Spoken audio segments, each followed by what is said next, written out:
عيلة كنزي ستارز، ازيكم عاملين ايه؟ يا رب تكونوا بخير. النهارده هنعمل مع بعض الحمام المحشي بالفريك. تعالوا بقى اقولكوا على الطريقة والمقادير. طبعا اول حاجة زي ما انتوا شايفين انا عملت حمامتين اتنين بس، فالكمية بتختلف لو انتوا هتعملوا كمية اكبر، فلو هتعملوا كمية اكبر ضعفوا المقادير بقى اللي انا هعملها.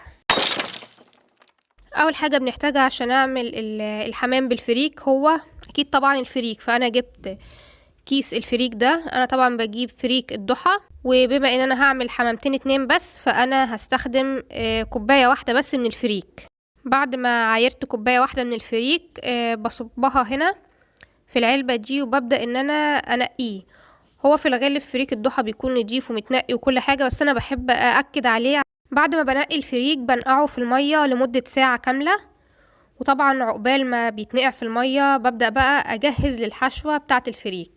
أول حاجة بجيب طبعا البصل. أنا هنا جبت 3 بصلات وهبشرهم بالمبشرة زي ما انتوا شايفين كده. طبعا لو عندكم توم ضيفوا توم بيديله طعم أحلى، بس أنا ما كانش متوفر ساعتها توم فاكتفيت بالبصل. طبعا ممكن تستبدلي المبشرة بان انتي تعمليه في الكبة او ان انتي تقطعيه بالسكينة عادي، بس انا بفضل ان انا اعمله بالمبشرة. بحس ان ده بيخليه اسرع وكمان طعمه بيكون افضل. يعني انا لو قطعته بالسكينة عادي مش بينزل المية بتاعته زي ما ببشره كده زي ما انتوا شايفين بالمبشرة. بيكون يعني قطع صغيرة جدا وفي نفس الوقت بيبقى منزل المية بتاعته، فبيبقى مديله طعم جميل جدا. ودي الطريقة اللي انا بفضلها. ده طبعا شكل البصل بعد ما بشرناه بالمبشرة. بعد كده بنجيب فلفل الوان وبنبدأ ان احنا نقطعه. طبعا انا كان المفروض ان انا اجيب فلفل اخضر وفلفل اصفر واجيب يعني فلفل الوان زي ما قلت لكم، بس ما كانش متوفر عندي غير الفلفل الاحمر. يعني ابوظ الطبخة عشان خاطر مش متوفر عندي فلفل الوان؟ لا طبعا ما ينفعش، عادي هستعمل اللي موجود. وده اللي انا طبعا بنصحكم بيه، ان انتوا يعني ما توقفوش الطبخة عشان حاجة يعني حاجة واحدة، لا عادي ممكن تستخدموا اللي موجود. فانا هنا هستعمل الفلفل الاحمر. طبعا المفروض يكون فيه يعني قرن فلفل حراق كده علشان يخلي طعم الاكل احلى، بس هو مش متوفر فهستبدله بالشطة البودر العادية. اما بقى لو انتوا مش بتحبوا الشطة خالص فتقدروا تستغنوا عنها. المهم تعالوا بقى دلوقتي نرجع تاني للفريك. الفريك احنا سيبناه اتنقع في المية لمدة ساعة، وبعد كده غسلناه غيرنا له المية، ودلوقتي بنصفيه في المصفى دي وبحطه في الطبق ده عشان لو فيه مية زيادة يعني تنزل. بعد كده بجيب طاسة تيفال وبحط فيها نص صباع زبدة، وببدأ ان انا اسيحه على البوتاجاز. كده خلاص الزبدة ساحت، وهبدأ ان انا اضيف الزيت. طبعا تقدروا تضيفوا اي نوع زيت انتوا بتفضلوه. بعد ما بضيف الزيت للزبدة بقلبهم سوا مع بعض، وبعد كده بنزل بالبصل اللي احنا بشرناه من شوية، بحطه بقى مع الزبدة والزيت وببدأ ان انا اقلب كويس. ودول طبعا الكبد والقوانص بتاعة الحمامة. هما حمامتين طبعا زي ما قلتلكوا.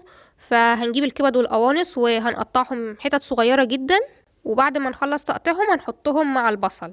يعني احنا هنسيب البصل كده على البوتاجاز في حدود دقيقتين 3، وبعد كده هنروح نقطع الكبد والقوانص زي ما انتوا شايفين، ونروح بقى نحط الكبد والقوانص على طول تستوي مع البصل. هتقولي طب والفلفل الالوان اللي احنا قطعناه ده هنحطه امتى؟ اقول لكم هنستنى شويه عشان الفلفل بيستوي بسرعه، فانا مش محتاجه ان هو يعني يتحط في البدايه ويتهري وكده.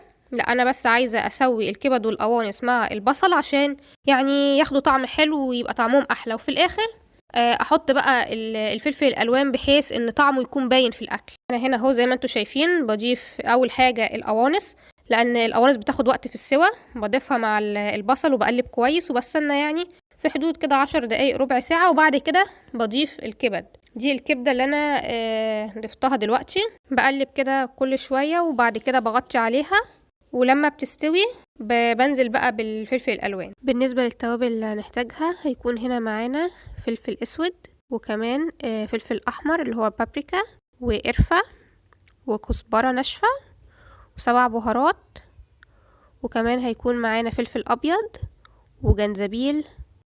كمان هيكون معانا توم باودر وبصل باودر. بعد كده بجيب كل البهارات اللي انا لسه قايله لكم عليها وبضيفها بقى على على الكبده والقوانص والبصل. طبعا يا حبايبي زي ما قلت لكم بعد ما الكبد والقوانص خلاص بتكون استوت بقوم ضايفه عليها الفلفل الالوان، وبفضل اقلب كده لمدة 5 دقايق، بقلب شوية وبعدين بغطي الطاسة وبرجع اقلب تاني. بعد كده بقوم ضايفة الفريك. طبعا انا مش بحط الفريك واسيبه على البوتاجاز كده لحسن يتحرق، لا انا بحطه على البوتاجاز وبفضل اقلب فيه لمدة 5 دقايق كده، وبعد كده بغطيه وارجع افتح عليه واقلب تاني. بفضل بقى مستمرية في موضوع التقليب ده كده لمدة 5 دقايق لغاية لما الاقيه كده اتحمص وخد الشكل الجميل اللي انتوا شايفينه الذهبي ده. طبعا احنا بنكون مجهزين شوية مية سخنين، وبنبدأ بقى ان احنا ننزل شوية مية واحدة واحدة، ومش بكتر قوي في المية لان انا في الاخر لما هحشي الفرخة هسلقها في مية، فالفريك هيتشرب مية، فانا مش عايزاه يبقى من البداية متشرب مية وارجع احطه في مية فيبقى معجن.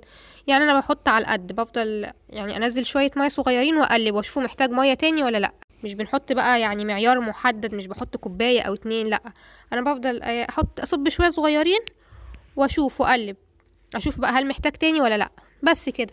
وده بقى الحمام، طبعا احنا غسلناه ونضفناه ونقعناه في ميه وملح وخل، وبعد كده بنجيب الفريك زي ما انتوا شايفين كده. انا بقسم الفريك نص الكميه، نص الكميه بنحشي بيها الحمام، والنص التاني بنرجع نضيف له ميه ونسيبه بقى يستوي على نار هاديه، ونحطه كده في طبق التقديم. المهم احنا هنا بقى دلوقتي بنبدأ ان احنا نسلك الجلد بتاع الحمام عشان خاطر ان احنا نحشي الحمامية كويس جدا.